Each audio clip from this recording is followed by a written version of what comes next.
Let's kick off and start it. Sweet. All right. Well, thanks everyone for joining. It's going to be a little bit weird because our fearless leader, Mark O'Shea, is not currently available. He's running a little bit late. So we're going to do his little what is new and what's exciting in the industry and the environment after the demo. So hopefully I don't scare people away or bore people. Stick around because the what's new is always actually quite good to listen to. But in lieu of doing that, I'm just going to jump straight into the demo. I think it's the only demo for tonight. Yep. Unless Steve wants to just pull one out of his hat. He's not wearing a hat. That's the joke. Okay. So all right, let me share my screen and we'll just no trick coming out of the hat. all right. I even created a slide deck for this. I never create slide decks, so feel I don't even know. Yeah, impressed. Validated. You guys are worthy. All right. So presentation. Let's talk about Azure Image Builder, or AIB. I'm sure you can all sing along in the song that's in your head. It took me about 3 seconds to come up with that one. I've been humming it all afternoon. Okay, so there's not a lot of slide decks. I'm not gonna bore you guys to death with slides. So in this, we're going to talk about Azure Image Builder, shared image gallery, and how we can use both of those things in Windows Virtual Desktop.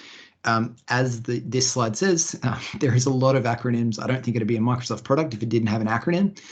So Azure Image Builder is AIB. And what Azure Image Builder is, in our last month, someone basically said, okay, well, can you explain it to me? And I think it was like 30 words or something, and I did a very bad job.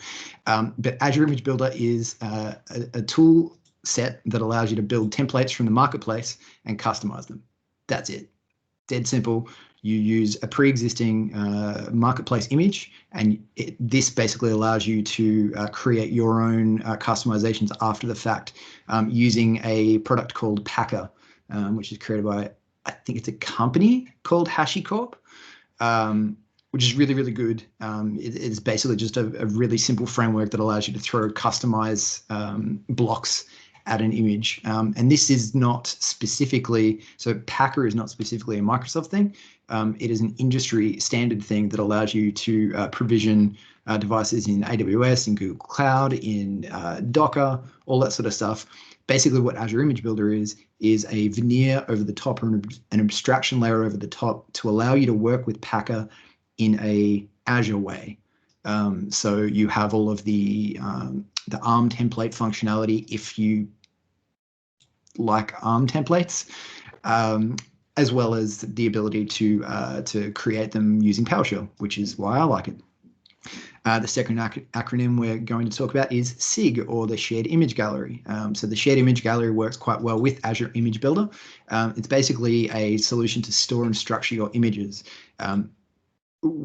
Basically, it's just another fancy resource group, but the benefit of it is that we sort of have some structure around how we can contain and look after multiple images across multiple regions, as well as version control of all of those images as well. The final one, I'm sure everyone is well understood with, is the Windows Virtual Desktop, or WVD. So it is RDS, another acronym, as a service in principle, and the infrastructure doesn't cost you anything, which is the primary benefit of this. Is I can stand up a WVD environment in 30 seconds and I can have it working immediately. And I don't have to worry about the uptime of my RDS cluster or any of that sort of stuff. I'll put my hand up right now. I'm not an infrastructure person. I have very rarely ever worked with remote desktop before. So stepping into this stuff was quite a large jump. Immediately started talking to a lot of the RDS people that I work with, and it's a whole other world, and I'm very thankful that I don't work in it. But WVD is cool because you can basically set it up without needing to know a lot about it. So it's fun to just play with, and the limited cost involved is pretty good. Cool. So that's the acronyms. So everyone got that? AIB, SIG, and WVD. Okay, so will there be a quiz at the end of the training session? There can be, depending on how well my code runs. Okay. Okay. So how does Azure Image Builder work? So this, I've gratuitously lifted this off the Microsoft Docs website. The documentation on Azure Image Builder and Shared Image Gallery are really, really good. The Azure Image Builder has been in preview for over a year now, potentially a year and a half. It's a really, really popular product, but it's still in preview. So the documentation is quite in depth because a lot of this stuff has been done by developers who really, really like it. So it's got quite a lot of love. So I'll have links at the end of this presentation to those docs. I strongly recommend going back and having a look at those. I just figured I'd grab some of the key things from them and we'll just talk about them. Okay, so this is the basic flow of how the image builder works. So over on the left, we've got like a Red Hat enterprise, or basically Linux, Windows, or actually pretty sure it's just Linux and Windows at this point. But we've just got an image, whether that be a plain ISO or a marketplace baked image. And that's important to talk about because we're going to be using a marketplace image in this demo. We start with that. We throw it into a source object, which is basically just saying we're going to define that our source image is using this.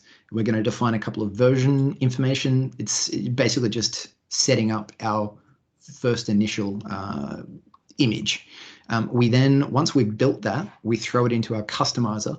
Now, our customizer is basically a single object or an array that allows us to say what we want to do after the device is built. So in the example that I'm going to do, I'm using a single PowerShell script to just, all I'm doing is calling that PowerShell script to do things. On top of that, you also have the ability to run Bash, because obviously this is primarily for Linux, but it's been moved over to the Windows world. So we can do Bash, we can do command line stuff, we can just copy files. We also have the ability to hit Windows Update. So as soon as the image is built, we can hit Windows Update and update the machine so it's shiny and new. We can also reboot the machine and a couple of other just functional things. Baked into the Azure Image Builder framework, there is a hidden customizer that comes with every Windows Marketplace image that you create, and which actually just generalizes the machine at the end. So basically like a sysprep for anyone that's had the misfortune to have to deal with that.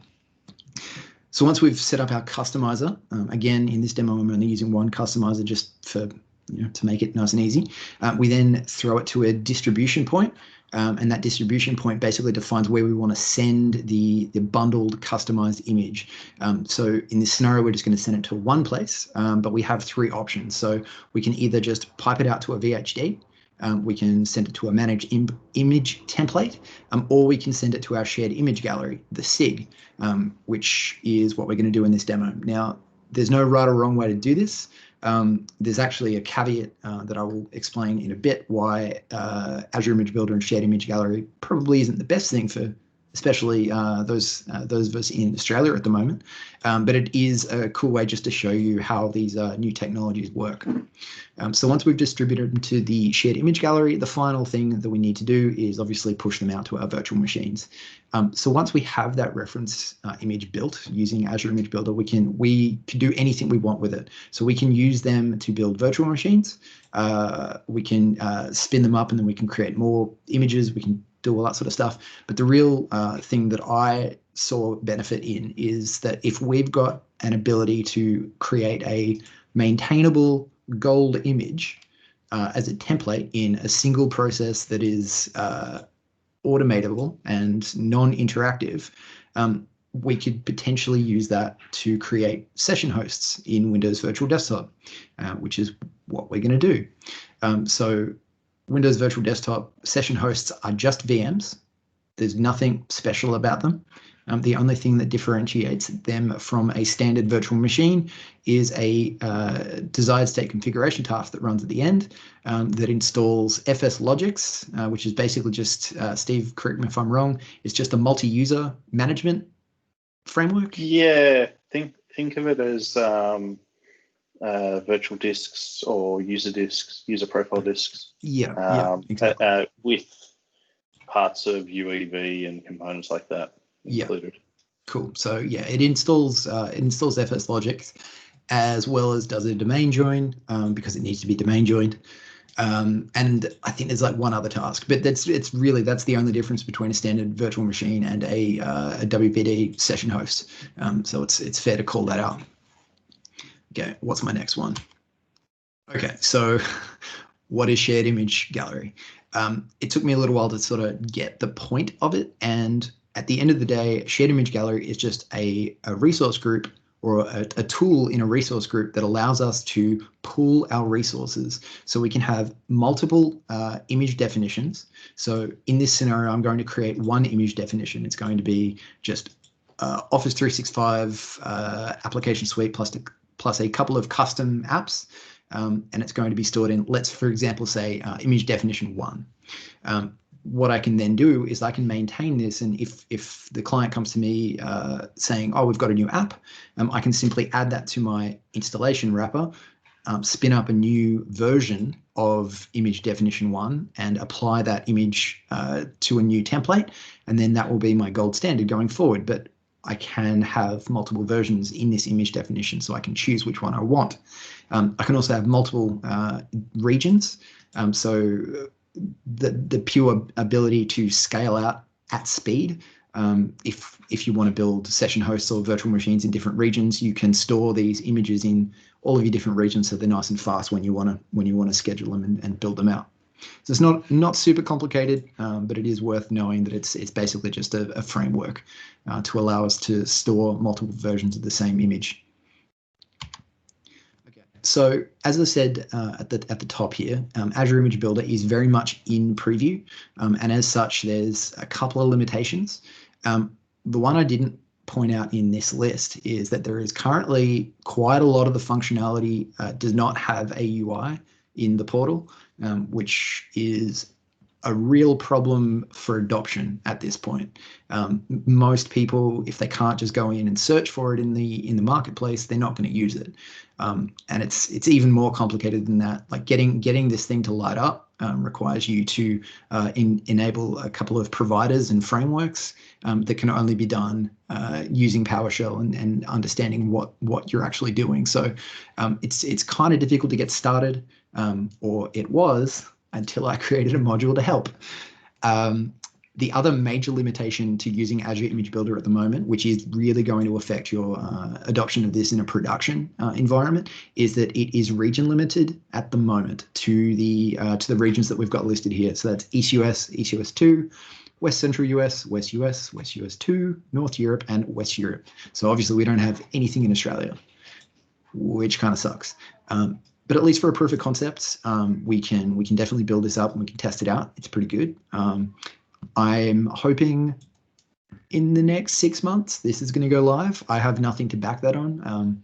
It's just getting more and more reliable. Let's put it that way in the last couple of months.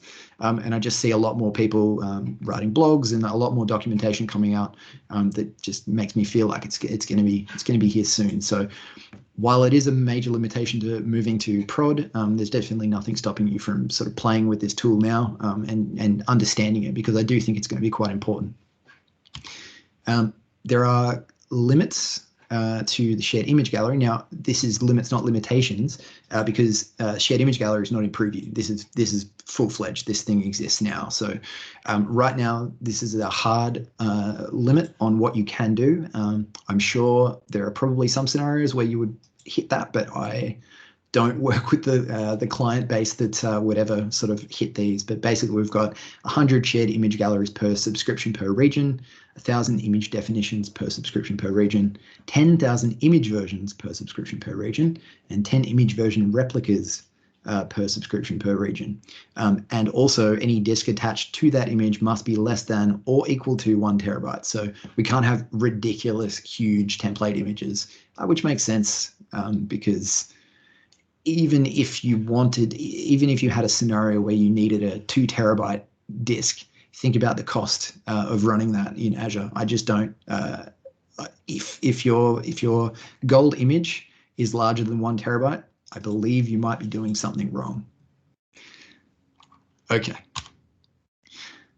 Cool. Let's build an image. That's it. Slide deck over. Everyone having fun so far? Excellent. Cool. All right. So as I said at the top. Before we step into that, let's open the floor and see if anybody has any questions. Yeah, sure. Or we'll just sit here quietly waiting before nobody says anything. I'm listening to Spanish Flea in my head. No questions here. Sweet. All good. Cool. Okay, so when I was talking about the complexities or one of the major adoption issues with Azure Image Builder, it was primarily around the fact that to get started with this in your tenant, there are a couple of processes that are quite complex to set up. They are setting up frameworks and provisioning certain roles in your environment to even get this working. Obviously, once this goes live, you won't have to do that. You'll just click a set up as a new appliance, and it'll just work. But right now, it's quite complex, and every documentation or every guide that I read spent 80% of the article talking about how to set up all of that stuff, and then the last 20% just brushing over how to actually create the images. And that annoys me. It's very, very similar to why I don't like a lot of articles that about graph that spend 80% talking about how to authenticate and then just rushing through the actual meat of the thing. At this point, if we can't help people just use the product, then I feel like I'm doing something wrong. So what I've done is I went ahead and created a module called Az.ImageBuilder.Tools, just to basically allow us to get past the annoying stuff. So it sets up all the features, it sets up the managed identity and the custom roles that are required, so that you can just use these things, move on, and then actually start creating your images really quickly. So we'll go through that process now of how to actually do this. It's on the PowerShell gallery right now.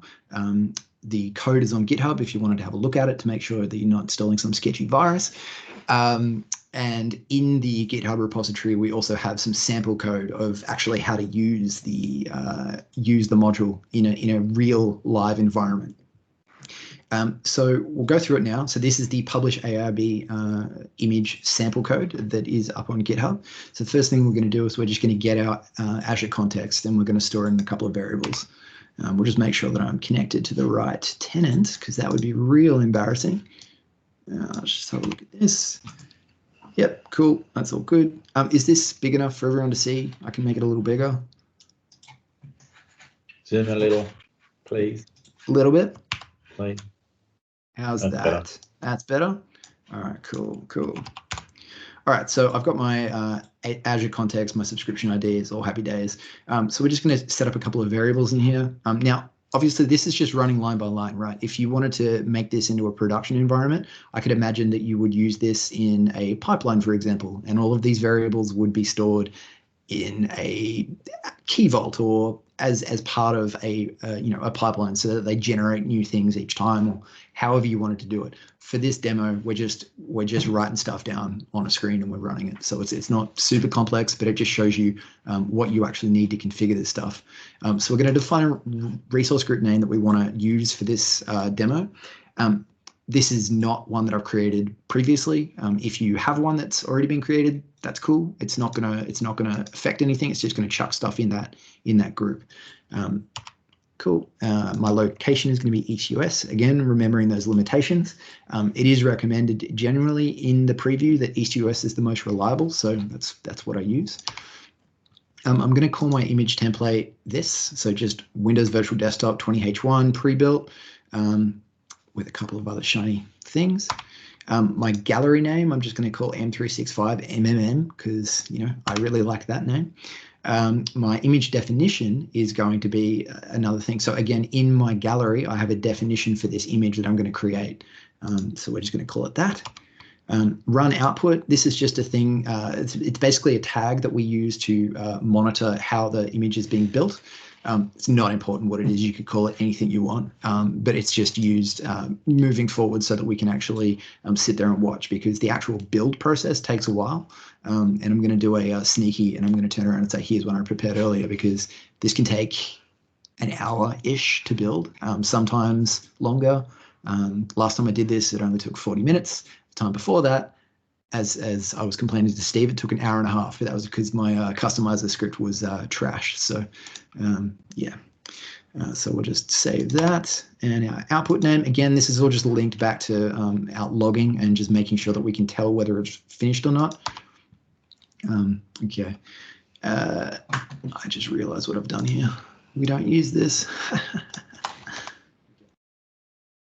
And then finally, we've got our image configuration. So this is just a hash file that I use, or a splat table of information that I'm going to use in the down further in the script. So we've just got OS state, OS type, publisher, offer, SKU, and version.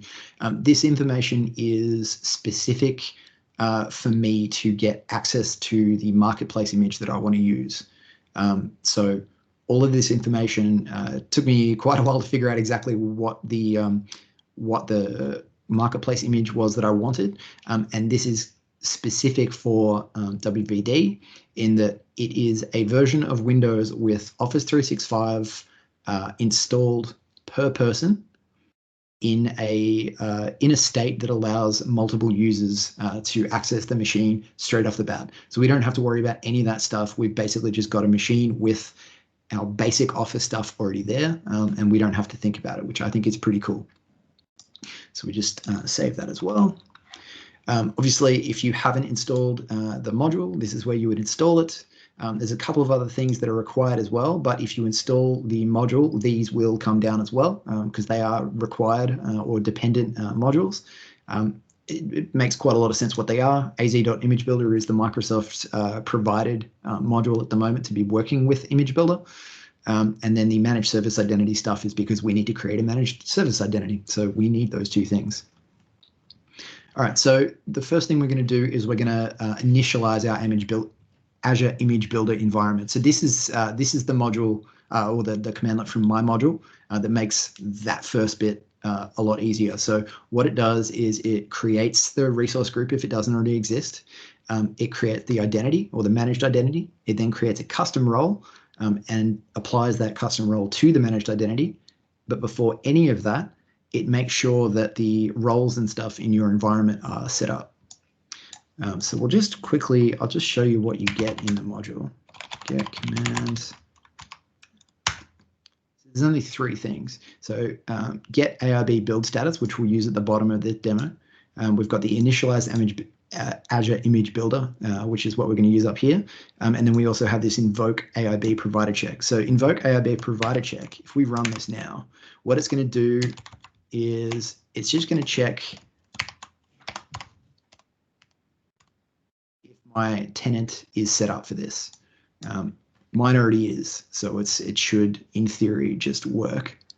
It'd be pretty funny if it doesn't. So it's just checking all of the different things that it needs to be lit up in my tenant. If none of them are set up, it's going to it's going to show that it's registering them. This one specifically can take 15 to 20 minutes to actually light up.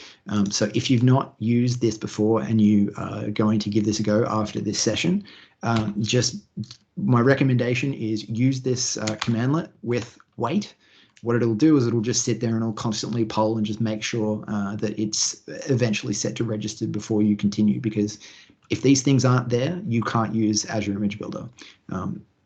They normally were quite a pain to set up, but just with this one commandlet, we can just run it and it'll turn them all on. All right, cool. So now that we know that our environment is ready for AIB, we're just going to create that managed identity and the custom roles. So we'll just run this now.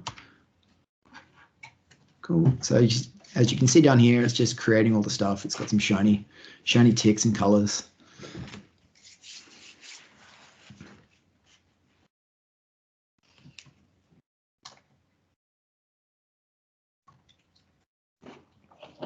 So that managed identity has been created. It's creating the custom role now. It's assigning it to the managed identity, and we'll go in now and just have a quick look to make sure that that's set up correctly. All right, we'll refresh this. Okay, here's the resource that I've created. We can see the managed identity, just called AIB identity.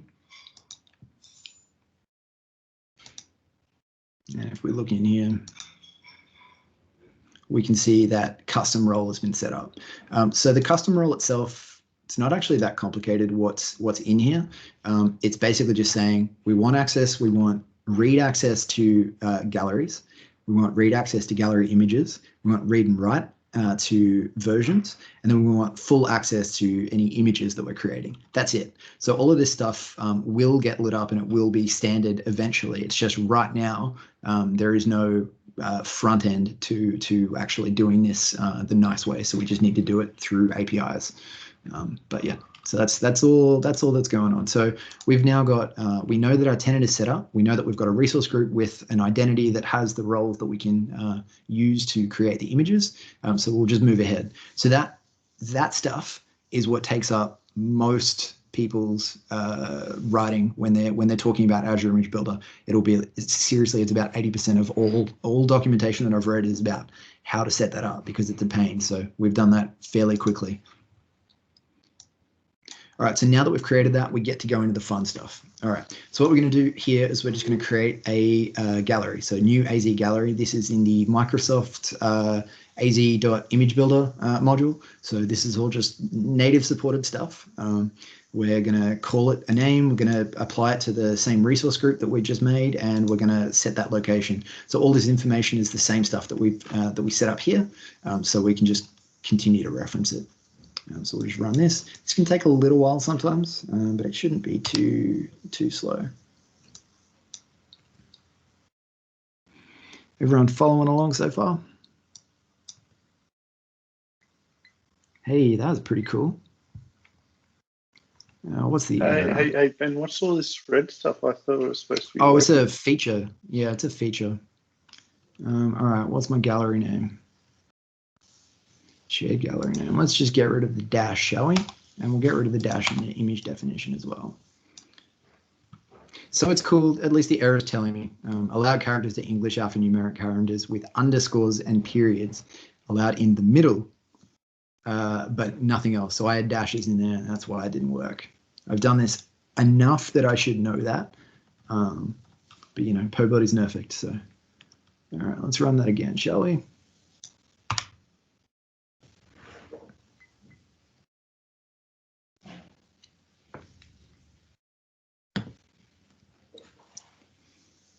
I really need some waiting music. Yeah, you do.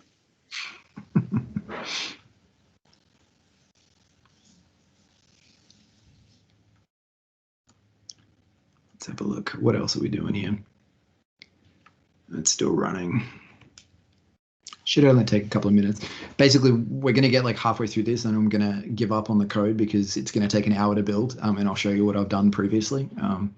But I just want to show you. Okay, so that gallery's been created. Let's quickly pop over and have a look. Classic. Maybe you need to create I love it.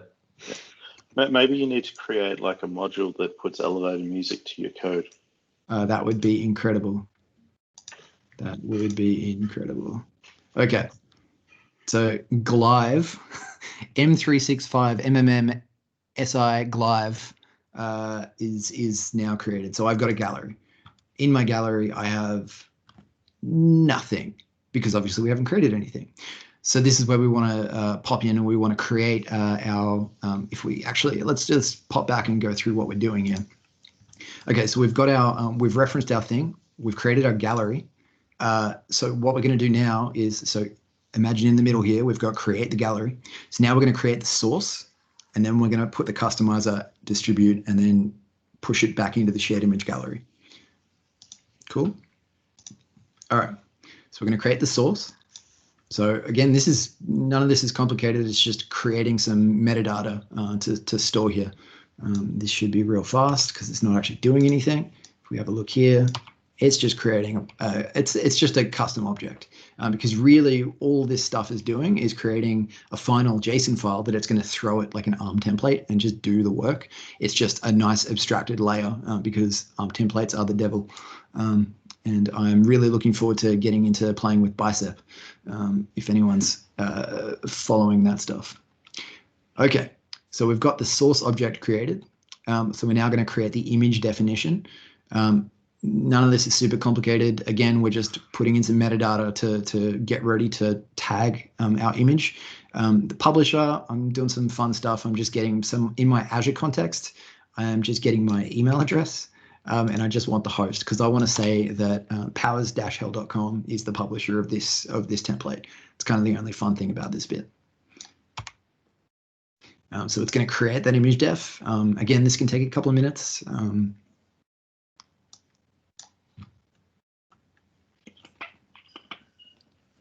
I'm going to write one. I'm going to write a script that just kicks off elevator music. Yeah, you will. But the thing is, when you're uploading. Yeah. Apps on Intune. Yes. Well, so that's the thing, right? So how do I make the music play to everyone? Because you can bring system music out through Teams now. Can we? That's I believe cool. so. Okay. All right. Well, Well, can. You have to do it at startup. oh, right. Okay. Okay. All right. So we've got the image gallery definition now. So let's pop back over here and we'll just have a quick look. Cool. We've got the shared image gallery and we've got the image definition. There's a lot of M365. This is great. It's all looking really good. So now we're going to create that distribution object. This is a little out of order, but really these two things, the customizer part's the real fun part. So I want to get to that later. But these things don't need to be in a specific order, because these are it's just metadata that we're sending later. So they can be in whatever order you want, but we're just gonna do this here. Cool. So we've got that again. If we just have a look at this, we've just got, it's just a custom PS custom object, run output name. It's nothing complicated about it. This has got some type handling to make sure that I don't miss anything, basically. So it just makes it nice and easy. So the real meat of this solution now is the customizer. So what we're doing here is we're saying that I have a script that I want to throw at my image. You don't have to do scripts. You can actually write line by line what your code is in here. So instead of doing this, for example, you could do inline. Whoop, not that. Inline equals.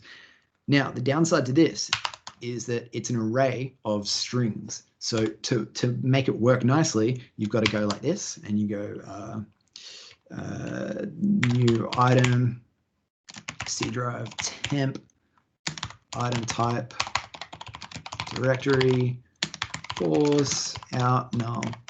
That would be something you would normally do. If you want to do the next thing, you got to do comma.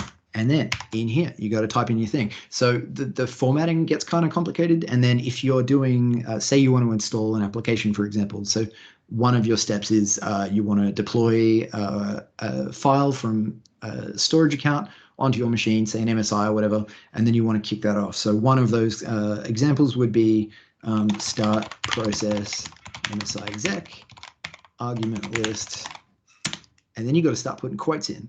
So then you have to start exiting out the quotes, and then it just becomes really messy. So, I mean, I see a benefit to it, but I also really recommend just having your run script as a single PowerShell file that you can send it off.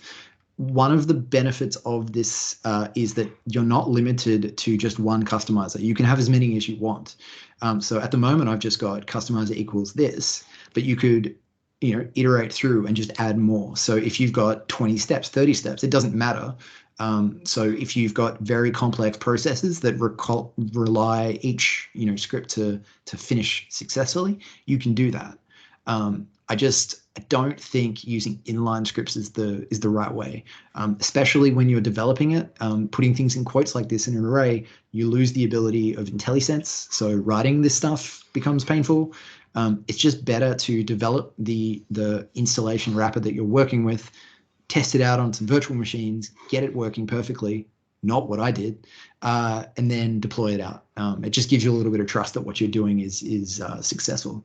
So this is just the PowerShell customizer. As I said, there's a couple of other options. You can do Windows updates, you can do file deployment, which, all of the information is available, and all of the options are available in this commandlet. So new Az.ImageBuilder customizer object. This is just the Microsoft thing.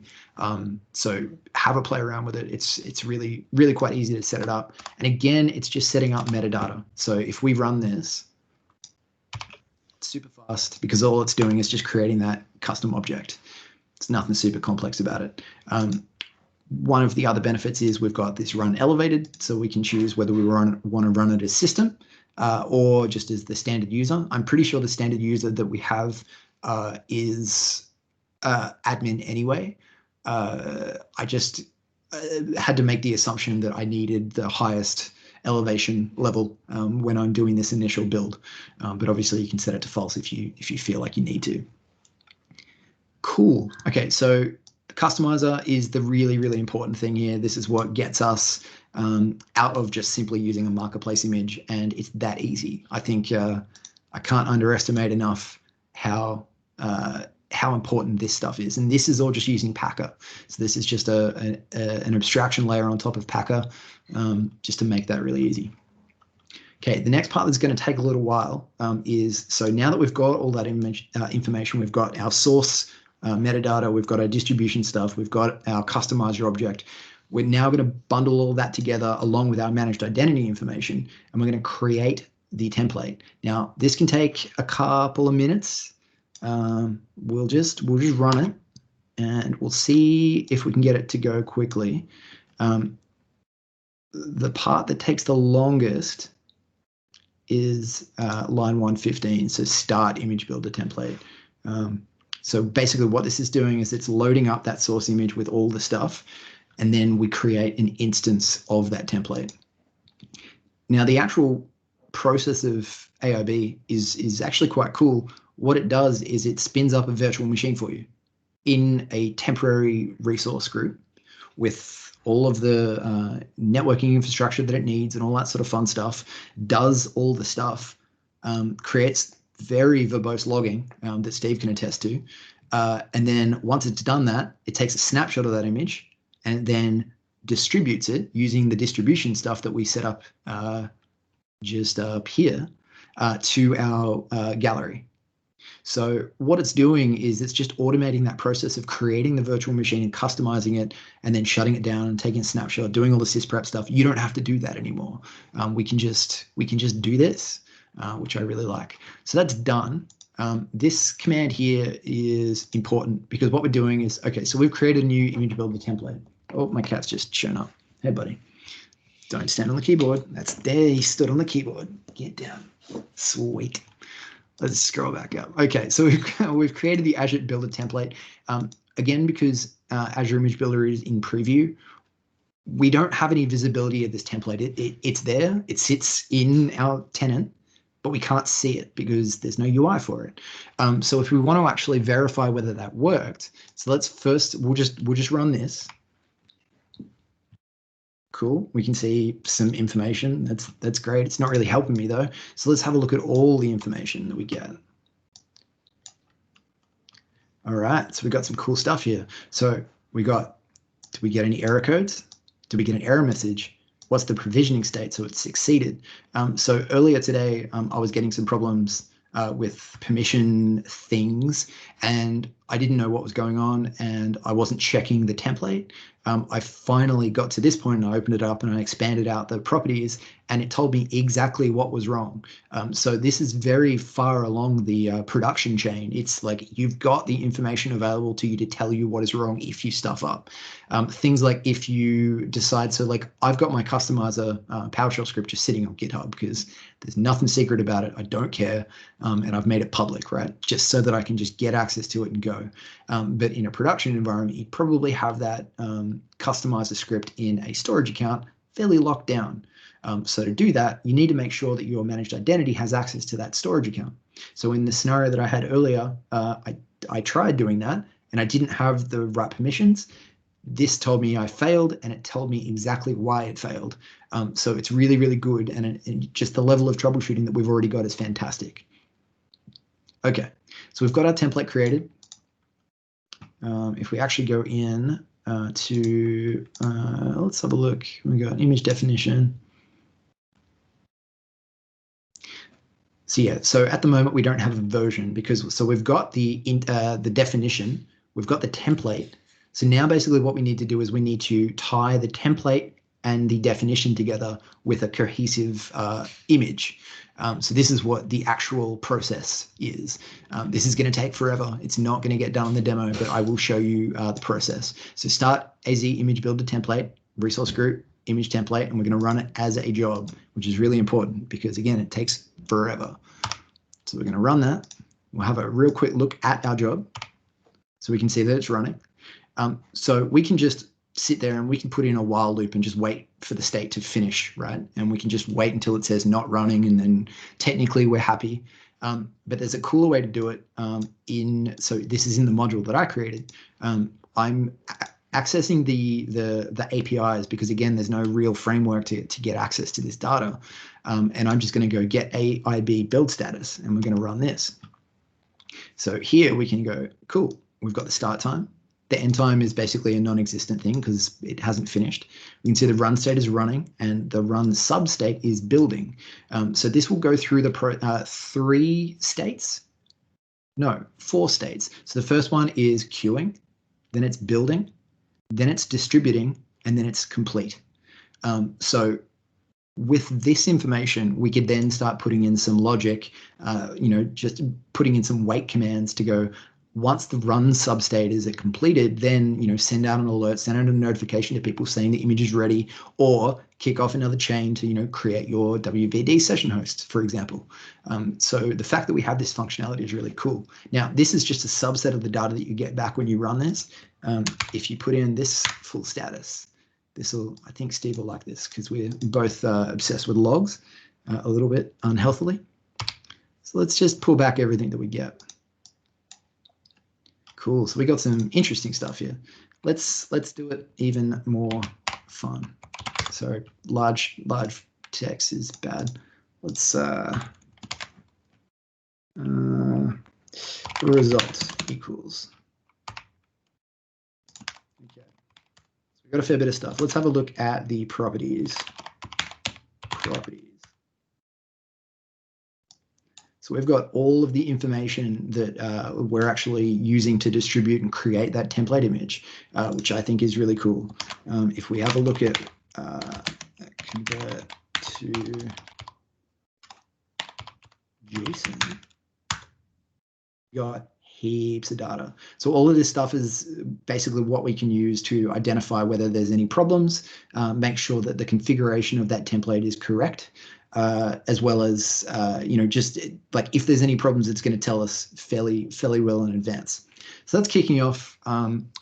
As I said, it's going to take ages, but I figured while we're waiting for this to run, I'll show you what a finished product looks like, and I'll also show you what the logs look like, so you can start looking at potential problems that you might run into. So let's pop back over here. So we'll just go to our resource groups. Now the big thing here, so we've kicked off that template and we can see this is my resource group, but down here, another resource group's been created with a whole bunch of random GUID stuff at the end. So let's go in here. Okay, and we've got one storage account at the moment. This will span out once it actually starts creating all the virtual machines and stuff, but for now, this is all we've got. So let's have a look and see what we've got in here. Cool, so we've got some stuff. So we've got image, Packalog, shell, system, VHDs. If we go into images, what have we got? Nothing at the moment.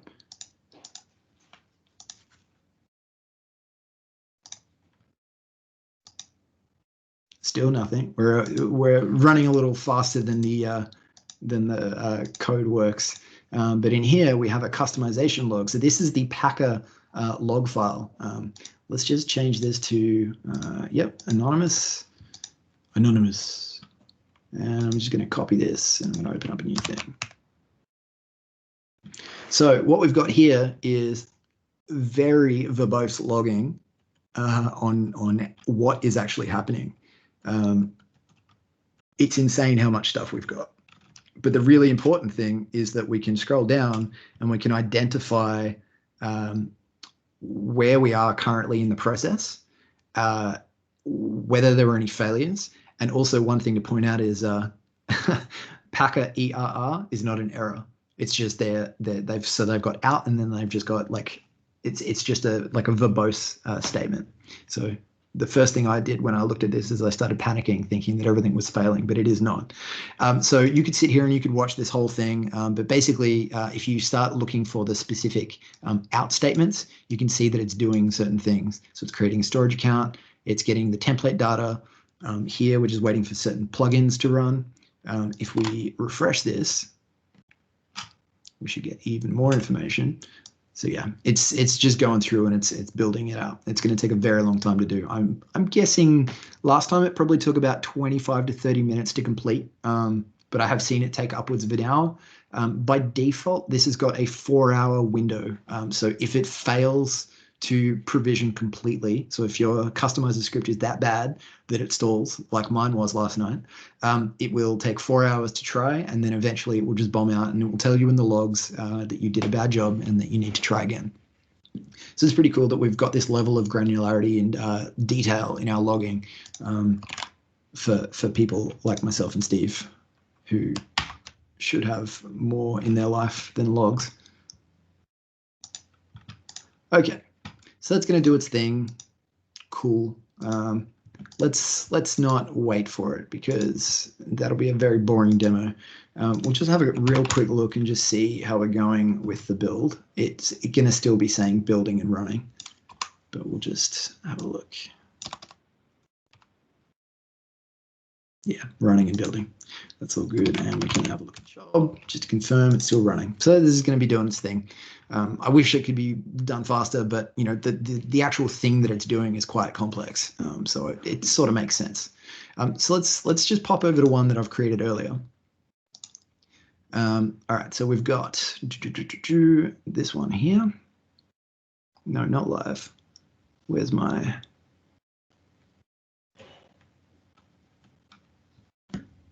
This one, there we go. Okay, cool. So this is one that I created earlier. We've got a shared image gallery, image def, image version, all that sort of stuff.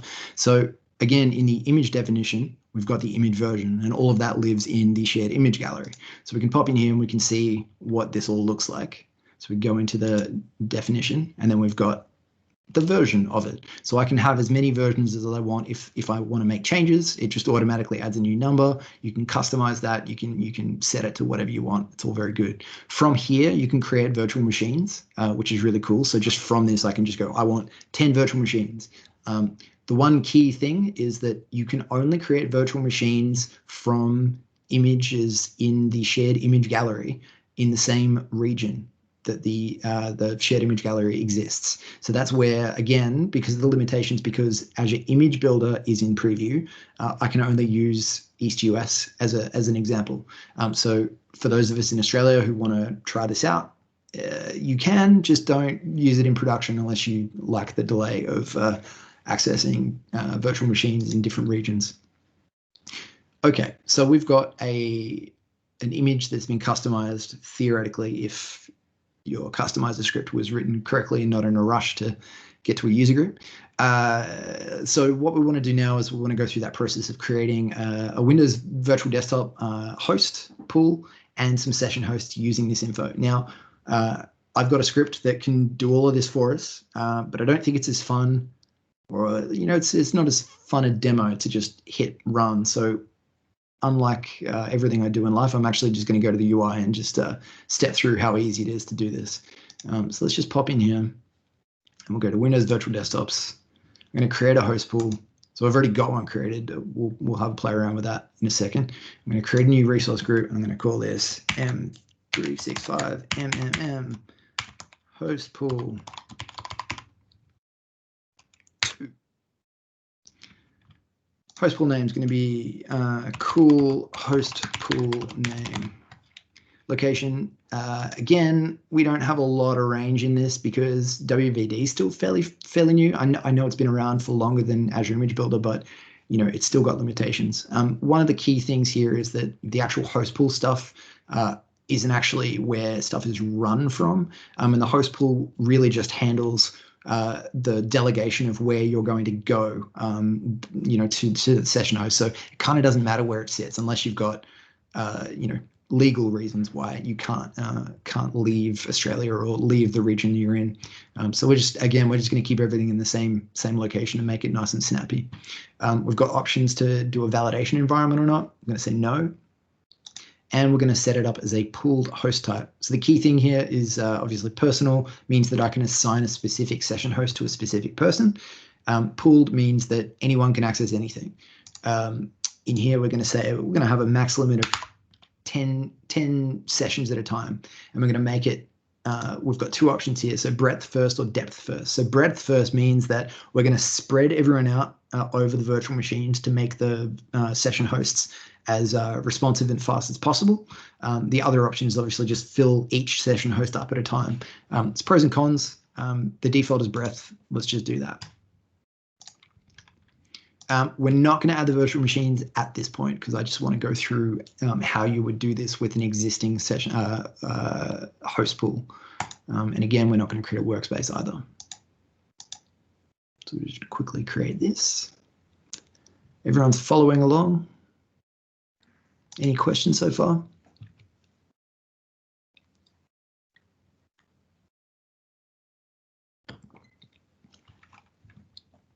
Silence is golden.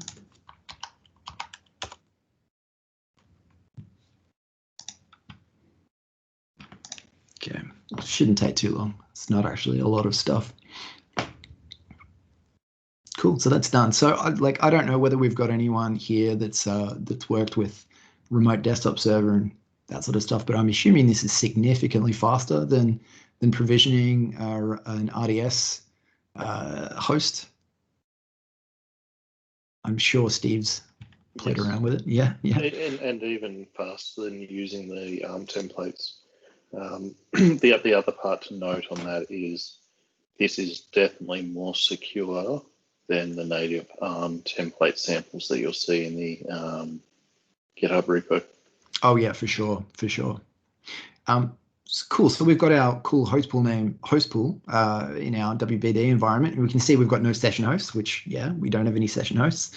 By default, an application gets created, which is just the desktop app, so full access to the desktop. You can obviously delete that. You can add custom applications and things like that. But for now, we're just going to prove that it works with a custom desktop or with a full desktop environment. So let's create the session host now. Hey, go to, I want to see his name. I agree. So I want to see him. Or did you put like a background? Yes, I want to him. You're unmuted, Nev. There we go. That was fun. Okay, so again, we've got the option to set this as a validation environment or not. We're just going to go straight to prod because we live dangerously. We're going to make sure that our host pool, I'm going to put it in the same resource group. Obviously, you can segment this out however you want. I like keeping things in the same space. It just makes it easy to tear them down, especially during demos. Virtual machine location is really important.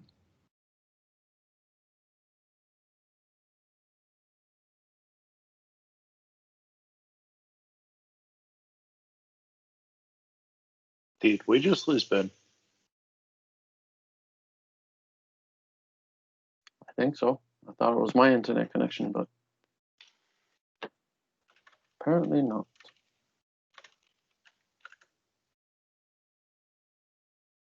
Oh, it's on his computer's just blue screen because he's. Oh. Is it curfew time in there? Pardon? Is it curfew time in there? It is. But he has just dropped out. I'll see if he's going to.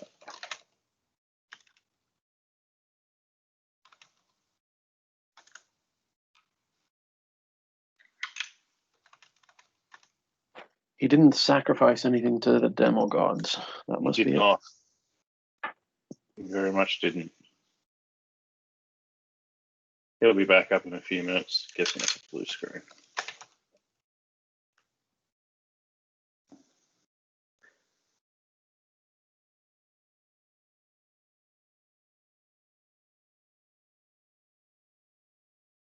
All right, so while he's rebooting and getting back in, well, oh, he's back now. Hey, I'm back. Apparently my Wi-Fi, but only on my laptop, decided to fall over.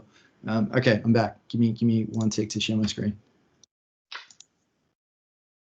Love live demos. Okay. They're awesome. They are, aren't they? Screen 1. All right. We're all back. We're good to go. Yep. All right, sweet. Sorry about that, guys. Australia. Drop bear fell in my internet. Okay. Where was I? All right. So we're adding a virtual machine to a host pool. So we've got our resource group, virtual machine location. How many VMs do we want to spin up? So we could do 100 if we want. For this scenario, let's just do 2. Name prefix. So every host pool that you create needs to have the same naming prefix. So if you decide later down the line that you want to create a new batch of session hosts in the same host pool, it has to have the same naming prefix. Just calling it out there. There's absolutely nothing wrong with you creating multiple host pools. They all go back to the same solution anyway, so it doesn't really matter if you want to do that sort of stuff. But for this example, let's just go M365 MMM. So image types gallery. Now this is where we need to click on this link. So by default, we've only got these options, right? Because we're going through the WVD ARM template, and it recommends that these are the ones that you want to use, but we don't want to use those. We want to browse. So we're going to go into My Items and Shared Images. So we can see the one that I'm creating right now, and then one I created earlier, which is not live. So this one obviously won't have the template ready, so it's going to fail. So if I select this, see, select image has no deployed version. So we're still waiting on that to finish. So we'll just go in here and we'll select this one. And we're happy because there is a version, so that's cool. One thing you'll notice is that the virtual machine size is selected for you by default. Obviously, you can change this, but the key thing to know is that all session hosts need to be the same in a host pool. So you don't get to say, well, I'm going to have one high-end session host and one low-end one. You're just going to have the same across the board. It makes sense because you want the same experience regardless of what device you end up connecting to. We have an OS disk type. I just leave all this stuff at default. Obviously, if you're the one that pays the bills, you probably want to look into this a little more, but standard SSD is more than enough for me. The virtual network and subnet and stuff is worth talking about. So I'm using AADDS as my domain joiner solution. You can do like AAD Connect and all that fun stuff. For a demo scenario, this is more than enough. So I just have a very low resource intensive AADDS device spun up in my tenant. It's got a subnet. I just throw it at that. So it makes it nice and easy. Just to add in there for the people playing along at home, if you're running into issues where your devices won't join to the domain, make sure you've set the DNS record on the subnet for the ADDS. That's correct. Yeah. Yep. AADDS. Yeah. So that's actually, yeah. Thank you, Steve. So when I started doing this, it took me a little while to realize why my devices weren't domain joining.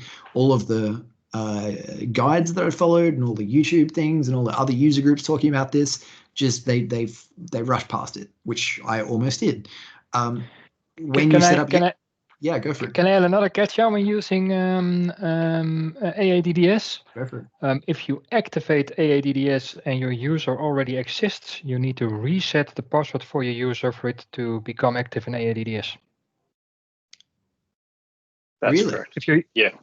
So if you already have user and you activate AADDS after that, it won't work until you reset the password for that user. Right. Now, is the user, when you said the user already exists, is that in AAD or AD? AAD. Yeah, AAD. Okay. Because the technical reason is because the account's anchored in AAD, the AD account doesn't have the decryption token before it was created, so it doesn't know how to decrypt it for the password hash thing.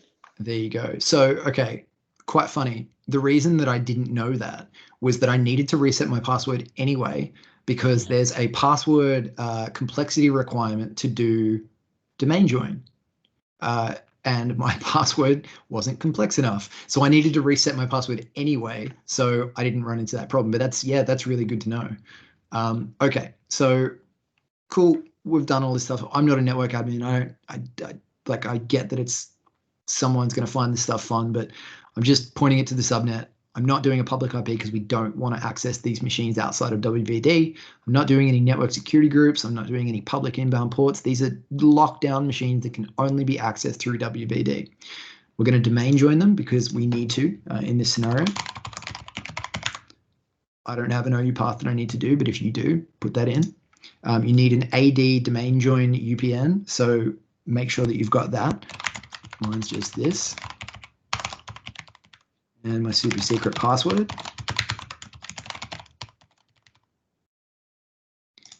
And that's it. So we've just filled out one page. So, I mean, none of this is really complex, right? We're just filling out an ARM template form. But like if we hit create, I'll show you what I've done to automate that process in a non-UI way. And the reason for doing that obviously is if you want to integrate this into a pipeline or an automation task, having a UI doesn't really work. So this is going to kick off and do its thing. It's going to take a while. We're not going to wait for it. I've already got one set up, so I can just show you what it all looks like, and you can all laugh at how bad my customizer script is because it didn't work. But if we just go into, let's have a look here. Publish new WBD session host. So this is my answer to how can we automate the process of a session host programmatically. So one thing I didn't talk about, because you don't need to talk about it, or you don't need to do it the first time you create a session host, is you need to create a registration key in your host pool. Normally you just go into the host pool and you click a button, set an expiration time, and it generates it for you. And then when you do the ARM template through the UI, it just works. But if we're doing it this way, we need to generate it ourselves. So it's just basically an auth token that we use. It's not complex. There's a native commandlet to generate it. It just needs to be flagged. Everything else, I've just got a hash table full of all the configuration info that we basically filled out earlier on the UI with a couple of key things. So when I was showing the slide deck, I was talking about how the difference between a session host and a VM is very small.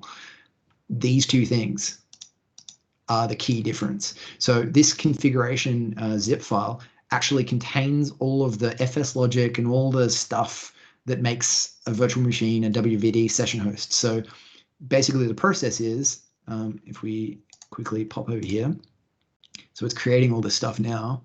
You can actually watch this live. It creates a virtual machine, it joins it to a domain, it then does this DSC thing and just installs the stuff that makes it a session host. The primary thing that it needs is this registration key. So the reg key gets used with the code that is in the configuration file, and you can actually download this and look at it yourself. It's quite cool. But yeah, it's basically just registering the virtual machine with your host pool. So it's actually not that complex. And we've obviously got template location, things like that. But yeah, so subscription, host pool name, what our token is, what our username and our password is. Obviously, in a pipeline, you would have this in as a secret variable or in a key vault. But everything else is pretty simple. We can start our count for our virtual machines. So like if you already had 2, we could start it at 3. So it would be whatever our keyword is or our name prefix, and then it would start from there. Number of instances, you can obviously do, from 1 to 10,000, however many you want to pay for. Our VM size, all that sort of stuff. So none of this is really complex, right? We're just filling the same form out, but because we can do it in PowerShell, we can do it hands off, which is the really important thing here. And finally, all I'm really doing is kicking off a resource group deployment, which is a fancy way of saying I've got my parameters. as an object. I have my ARM template as a JSON file, and the profile that I want to use is my AZ context, and it just does it. So I'm just automating the process of filling in that form. I don't like using ARM templates. I think it's a pain. I think they're really convoluted. Again, as I said, I'm really looking forward to spending some time with Bicep. I don't know if anyone's seen it. It's basically just a new abstraction layer that is supposedly supposed to make ARM templates a little easier to work with. So I'm going to spend some time with that if I ever get free time. Cool. Is there any questions so far on what I've done before I dive into the WVD stuff?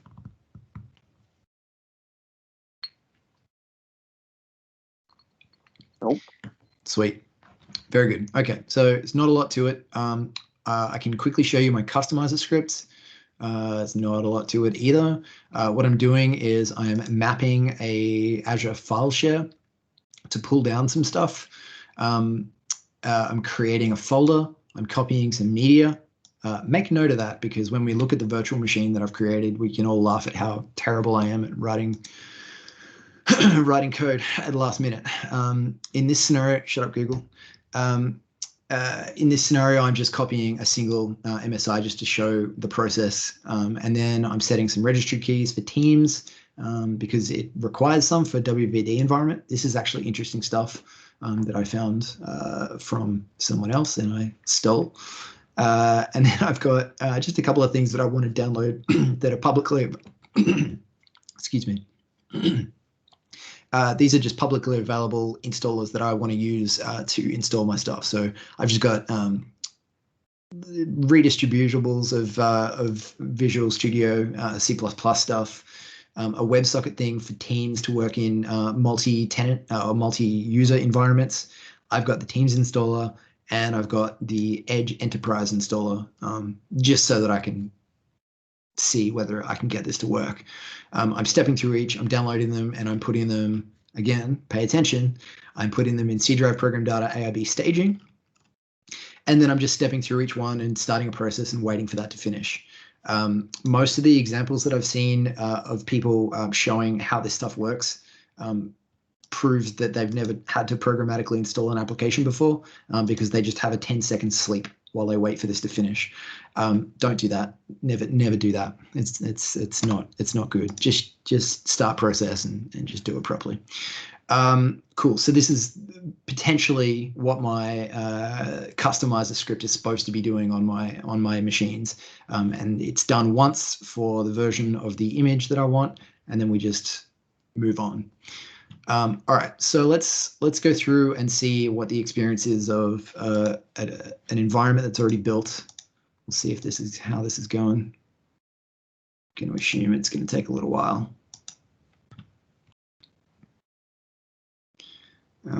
You know what? Let's not even wait for it. Let's just go Windows Virtual Desktop, host pools. So I should have two here. So let's go to this one. So in a host pool, I've got two session hosts that I've already created using the exact same Azure image, just in a different gallery. And I did it an hour or two before this session. I'm going to go in, I'm just going to confirm my application group is there. So this is the default one, just the desktop access group. And I'm going to assign myself to that group. You can obviously assign security groups, which is the smart way to do things. But for this scenario, I'm just going to do myself. Not that one.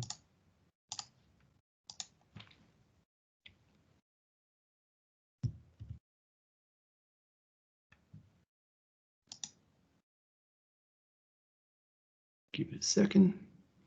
Cool, that's there. Cool, and I've already got a workspace set up.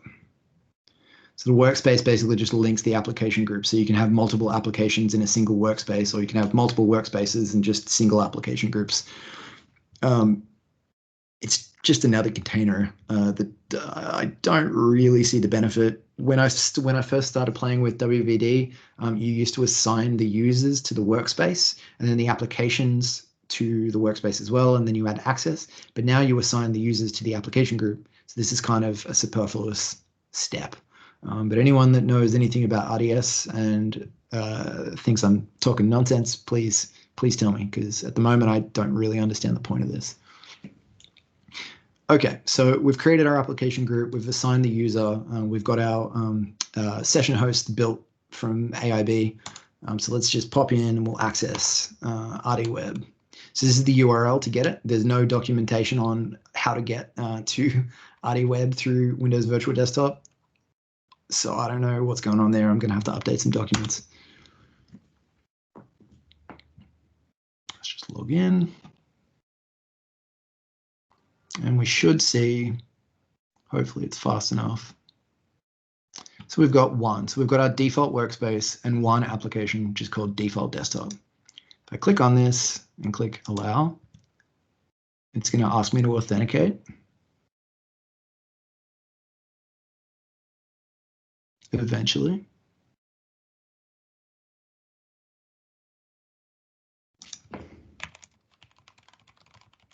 So this is what the end user is going to experience.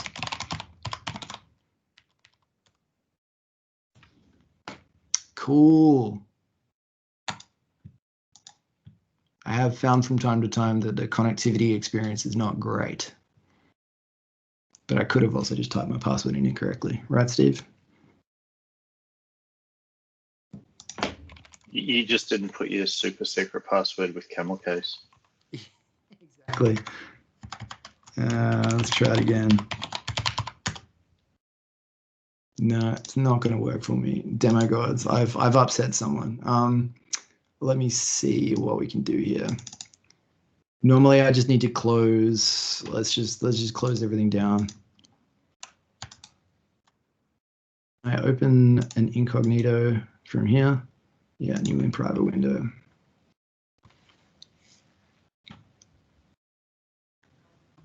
Has everyone seen the new Bill and Ted movie? Yep, it's good. Haven't even seen the first one. What? Come on, dude. When?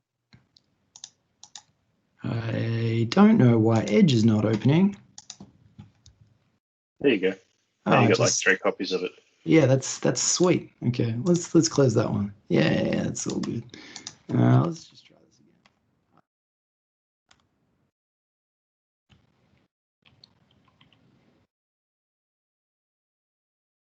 again. Okay, I'm just gonna log in.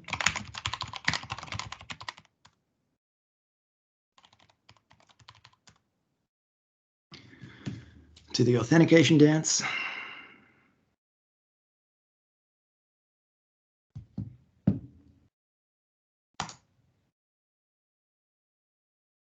Let's see how we go. Now, this could be because of the speed of me accessing or adding my account to the group. It could not have been ready. There's a couple of different reasons. Generally, I've found slowly is the right approach with this. Set things up, go get a coffee, come back, and it should be okay. So in live demo land, it's obviously not great.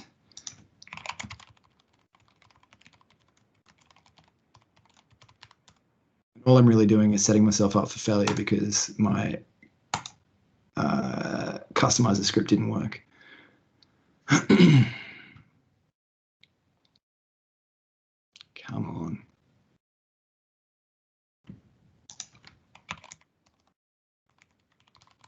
I'm going to give this one more go, and if it doesn't work, I'm going to wrap up. Nope, you guys don't get to see it. Demo fail. Really sorry. Basically, what I was going to show you is that I forgot to define the staging variable. So all of the installers dropped to the root of C. So the script couldn't find the installers, and it fell over, and everyone laughed at me considerably, and it was a great time. Okay, I'm really sorry that didn't work, but hopefully you now get a picture of how we can utilize these technologies to standardize our images. The key thing, I don't want to go to my website. The key thing to point out here is that session hosts need to be the same. It's really, really important that you don't have different session hosts in your host pool, because then the end user's experience is weird and different, and there's no way to control that unless you start doing personalized virtual machines, which obviously cost a fair bit. So the benefit of using Azure Image Builder to standardize your gold image, or your managed operating environment, for a term that I wish I didn't have to keep using, is invaluable. And it just makes a lot of sense to me to start using this technology. As soon as it's out of public preview, I think this is going to be a huge thing. So the module that I've created makes it a little easier to get started with it. So if you haven't downloaded it, or if you want to play with Azure Image Builder and the complexity has kept you away from it, don't start playing with it now. I'm available on Twitter almost all the time to sort of help out if you have any problems with it. I really enjoy the technology. So, you know, if anyone's got any problems with it, or they just want to talk about it, I'm always up for chat. Here's a couple of links, some light reading. Again, the docs that Microsoft are creating for Azure Image Builder, Shared Image Gallery, and Packer are fantastic. This stuff is going to be huge once it leaves preview. It's a couple of quick start examples. This is primarily just around ways that you can deploy code as your customizer. I think they're a good point to just have a look at how some people have done them, but the way that I've got in my sample code is just a little more readable and a little more secure, I think. Here's a link to the PowerShell module, the GitHub to it, and the preview Azure Image Builder module as well. So this is, yeah, it's all here. All right. Any questions? Cool stuff.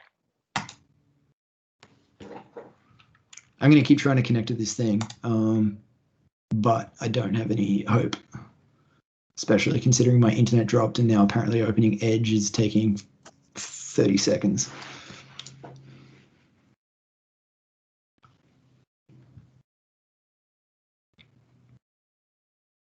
What did you watch Bill and Ted on? My TV. But is it like it's not available for streaming here yet, is it? It's being recorded. Remember that, Ben. It's, I obtained a copy of the movie and it was fantastic. Okay, cool. Strongly recommend it. Once, I mean, come on, use it. We've all got VPNs. There's ways around things. It was a good film. I'd strongly recommend checking out. Especially you, Rob. If you haven't seen the originals, you got some catching up to do. I was actually looking up the original. 89. Yep, 89. And then the second one came out in 91, 92. It's very good. Have we got a Marco Shea, or is he too cool for us this month? No Marcos. That is upsetting. Usually he's double O'Shea, but he's not even a single O'Shea. Yep. We're going to keep that one in. And we're going to send it to him. It's going to be his new ringtone. Just to let everyone know, I've just tried to open Edge and it's still not loading for me. So I don't know what's going on. Believe that your computer. Fingers crossed. I've already had a very productive week. Let's make a broken computer just make it even more productive. Sounds like you need to have your computer reset. Yeah. It'll fix up the OS, it'll fix up everything. Probably, yeah. I don't have anything what happens critical. when your cat runs on your keyboard? I mean, normally just junk data in my scripts. But potentially he might have pressed something special when he jumped off. That's really weird. I just want to get this working. I want people to laugh at how bad my configurator script was. My Docker is using 1.6 gig of data. That might be causing a potential problem. Of memory? Yeah. Why you got Docker running on your computer? I always have Docker running. Well, it's Docker in WSL too. Okay. It's one of those things where you turn it on and it just doesn't turn off, so it's just always running in the background. Uh-huh. Yeah, it's great. Has anyone got? Oh, Edge has just decided to open. Has anyone installed PowerShell 7 from the Microsoft Store yet? No. Of course. Of course. Yeah. Excellent. I haven't yet, but it's very cool to see that that's happening. It's even cooler to see that the only version that's available at the moment is the PowerShell 7 preview. Yeah, it automatically does a preview. Yeah, it's fantastic. But it goes really quick. Does it? Yeah. I mean, it's relatively small, so that makes sense, but that's great. It sounds to me, Ben, that you need to deploy that out to all of your tenants. Yeah, I've got bigger problems at the moment with my tenants, but yes, that will be a thing that I'll look at very soon. I'm still checking. I'm going to try it one more time. Has anyone else got anything fun they want to talk about?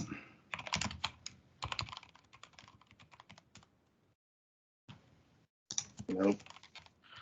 Let's see.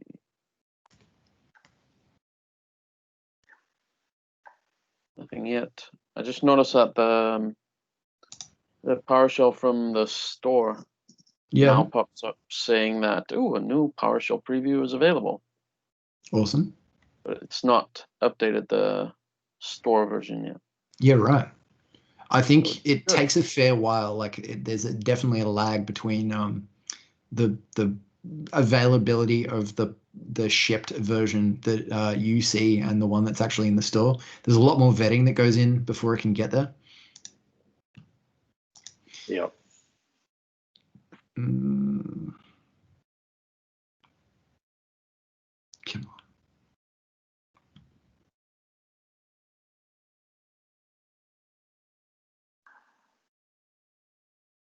I'm just trying to log in one more time.